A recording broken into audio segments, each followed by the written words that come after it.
A new Sonic game is here. And it's queer. But seriously, the people who were naming this knew exactly what they were doing. Sonic X Shadow Generations is currently the latest revealed mainline Sonic game, and as of the making of this video, not released yet. But for anyone who's interested in the current pre-release situation, you've got other Sonic tubers to do it better than I can. But don't leave! Stick around, and I'll tell you how this game seems to be a generational shift for the franchise going forward. Oh yeah, we need to talk about the elephant in the room.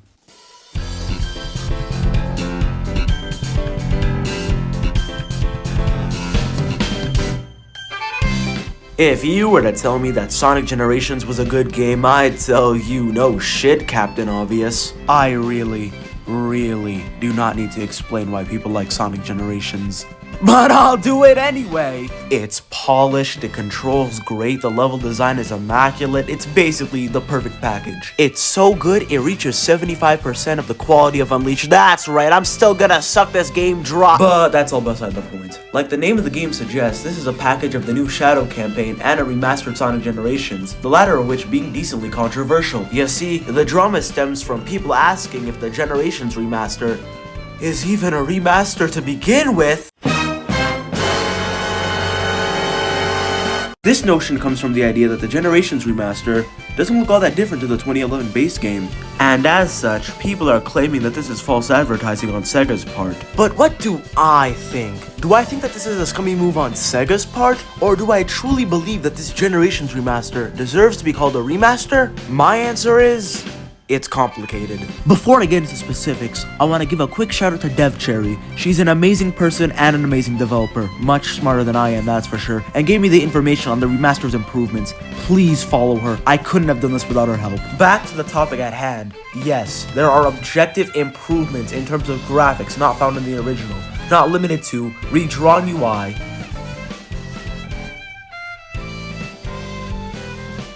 improved textures and lighting,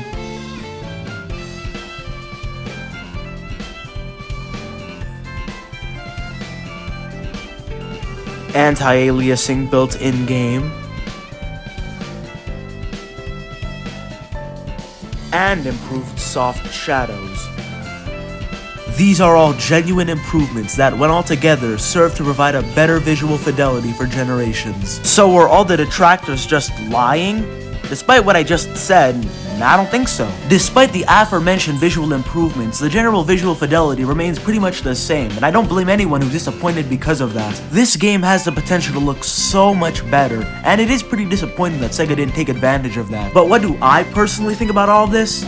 I don't fucking care, dude. Generations is already an impressive looking game. All it needed was a resolution bump and an improved frame rate for consoles, and I'm pretty much good to go. I think all perspectives are fair though. So now we come to gameplay improvements, and there's surprisingly a lot of stuff to talk about. First of all, there's an added drop dash for both classic and modern Sonic.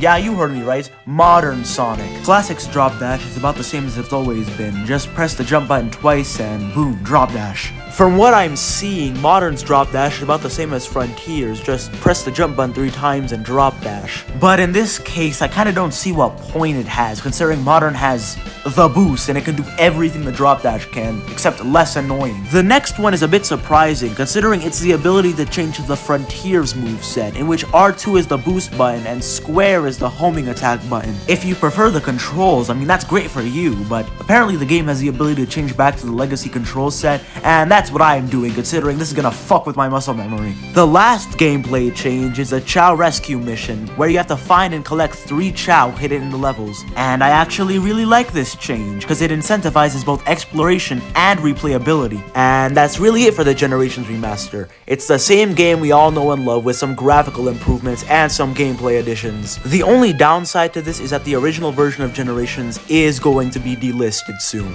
But on the bright side, it's going to be saved in some collections on Steam and Xbox, so it's a win-win for everybody. Now I've wasted everybody's time long enough. Time to get into what everyone is here for.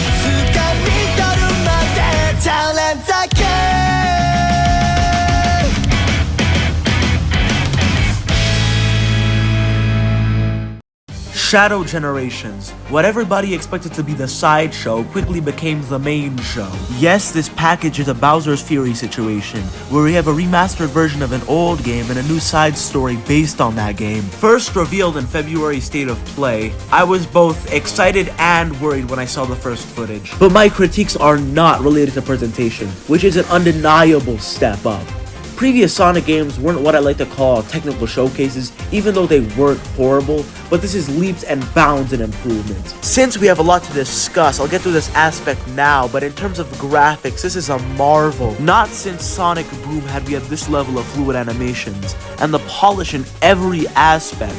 Effects, models, and even levels, as we see some cool Doctor Strange type transitions between biomes, something we've never seen before in Sonic.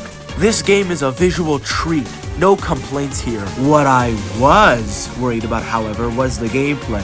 Even though we saw literally none of it in the original trailer, I was worried after Forces and Frontiers they dropped the ball in the level design and controls. Cut to Summer Games Fest a couple months later, and after a wicked trailer, a playable demo was available at the event and footage of the entire first level was shown off, and my worries were alleviated right then and there. A common criticism pointed at the game is that it looked like Forces, to which I say, no.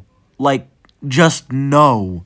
I can't really comment on the controls since I haven't been able to play it, but in terms of level design, this is easily some of the most multi-layered and non-automated boost levels in the franchise. The best way I can describe it is if you fuse both Adventure and 06 level design along with Generations level design together. No longer cramped to linear areas, these levels prioritize open wide rooms with branching paths and alternate ways to go about the level. No longer do you have automated segments hindering your flow throughout the level, as majority of the gameplay we've seen is in the hands of the player. For example, these ramps right here require the player to boost off them for height, not the use of dash panels. The first level of the game is 6 minutes of fully 3D, barely automated gameplay. Let that sink in for a moment, okay? Because this is insane for a new Sonic game. Not even new Sonic game, any Sonic game. And that's just the first level. Currently, the only fullish level we've seen since Space Colony Arc Act 1 is Kingdom Valley Act 1. And like that level, it's equally, hell, even larger and more open than that one, with so many paths and opportunities to make the level your own. It even takes full advantage of the new power-ups in this game, the Doom Powers. Oh yeah, we need to talk about those now. The Doom Powers are this game's version of the Wisps. If the Wisps were created by people who frequent Hot Topic, given to Shadow by his bum-ass co-father Black Doom, they grant Shadow several abilities that help him throughout the levels. First off are the Doom Spears, granting Shadow spam usage of his Chaos Spear ability. These can be used to attack multiple enemies from afar. Second is the Doom Blast, allowing Shadow to beat your damn face in and kick enemies on a set arc, colliding into more enemies or items. Third is the Doom Morph, turning Shadow into Squid! And the ability to move on any surface and swing on stuff like Spider-Man. Fourth are the Doom Rings, granting Shadow the ability of flight, allowing him to take through the skies and take shortcuts throughout the level. And finally, we have the Doom Surf, allowing Shadow to travel through water quickly through his cool Eldritch surfboard. These power-ups look really good, not just from a design standpoint, but from a utility standpoint. Unlike the other power-ups in the series, like the Wisps or the Emerald powers from Superstars, these look like they thread the line between useless gimmick and forced ability, being both optional yet functional and useful to better your time. Now let's discuss the open zone. Instead of basic level-to-level progression or a simple 2D map like Generations, we have an open zone hub functioning as an extended level select. We haven't seen too much from it so far, yet it looks to be a step up from Frontiers, as the level design is much more built in and part of the world. There isn't any noticeable pop-in either, so that's nice. Strangely, there's also Omega in the open zone. I really do not know how he got here, but if we can talk to him and maybe Rouge in the hub, that'd be pretty cool. The last thing we need to discuss before we get into closing remarks are the bosses. We've only seen two, the Bio-Lizard and Metal Overlord. The Bio-Lizard in comparison is relatively simple. The first phase is a remake of the fight in SA2, but then he grows these weird pink bubbles you need to attack to get to his core in the second phase.